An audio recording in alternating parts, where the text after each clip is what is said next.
This week's video is on the roses I used to start a new rose garden in Georgia. This is based on the roses that I had um, when I lived in Georgia. Also, ones that I believe would do well in Georgia. I lived in Georgia for 9 years. Um, where I lived in Georgia was a solid zone 7. It potentially could be a little warmer than that now. Might be 7B, 8A. I'm not 100% sure. The first rose is Abraham Darby. It's a nice English rose. Um, one of my favorite roses. Worth growing if you're able to get, and definitely one that I would recommend to start a new rose garden with.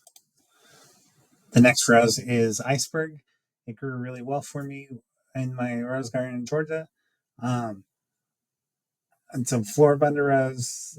Um, I really like Iceberg. I'm growing it again here in Missouri. So uh, I recommend growing Iceberg if you're able to get it. Which I bought mine from Home Depot, so it is a fairly easy to get rose, I believe, but worth one to have in your yard. The next rose is Safrano. I didn't grow this one in Georgia, but it is a tea rose. I believe it would do well in Georgia. Um, it's it's a tea rose. It likes warmer summers.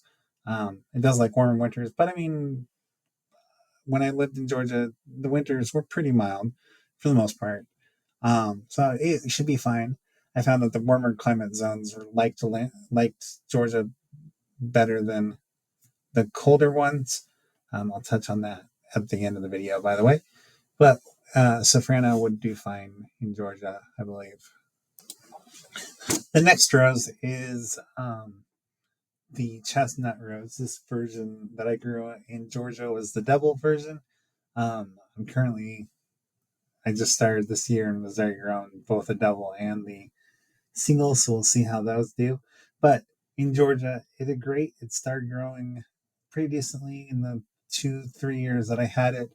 Um, I love both the well, actually all three, the buds, the um, bark, the and the actual flowers. Um, I love how full the flowers were as well. Well worth growing the rose. Um, in my opinion, if you have the ability to put it where it's like a specimen shrub, that would probably be the best way to go, but definitely one that I would start with as well. The next rose is Double Delight. While I didn't grow this in Georgia, I have grown it in the past. Um, I love Double Delight. It was one of the first roses I grew. Um, the smell is great. The smell is actually an identifier of Double Delight. Because there are a few roses that look like, but they don't smell like Double Delight. Um, if you like two-tone, maybe three-tone, if you want to call it the yellow-ish color in the center, a tone, um, this is a nice rose to have. Definitely one that I want to grow again, but if I were to start in Georgia, I would definitely grow that as well. The next rose is Bon Celine, which I probably mispronounced. It is a tea rose from the mid 1800s, 1839, 1840-ish area. It's a nice pink rose, one that I would grow in Georgia if I lived there. Worth the while. I grew it in Oregon, but like I mentioned with the earlier roses, the Safrano, um, I would think that this tea rose would do well in Georgia as well. The next rose is Fortune's Double Yellow. Um, I would grow this in Georgia if I were starting a garden. Uh, I would put it toward the back of the bed, though. That is thorny. I'd get it up on something that you could put on the back of the bed, or put it along a fence line or something like that. Uh, I would grow it more for the historical aspect. It came from Robert Fortune, one of Robert Fortune's trips to China, um, came from that route. But I grew in Oregon. Again, it's another warm climate rose. It would do well in Georgia, I believe. And it's a nice rose. I enjoy it. This next rose is Florence Bauer's Pink Tea Rose. It does climb. I would put it in the back of the garden. Uh, it, it was definitely a nice rose to have. I grew it in Oregon. Again, it's a tea rose. It's a warm climate. It's going to like the warmth of the summer in Georgia. So it should do fine in Georgia.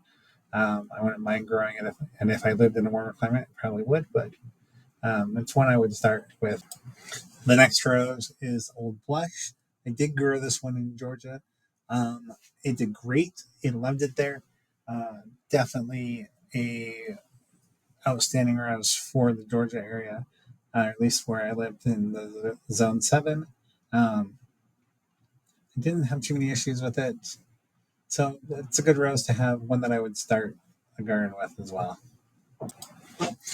The last rose is Charleston Mills. This comes with a little bit of caveat, because I found that once blooming roses, while they would grow there, and there were some that did fine, uh, Charleston Mills, I mean, it was in a shady area, so it did decent. But if I put it like in full sun, it would not have done well. Charleston Mills is my favorite rose, so I would put it in my yard. But um, there's a little caveat of that, depending on where you put it in your yard. If it's full sun, it may not do super great. Um, but it's, in my opinion, it is worth growing. Um, I hope you enjoyed the video, and thank you for your time.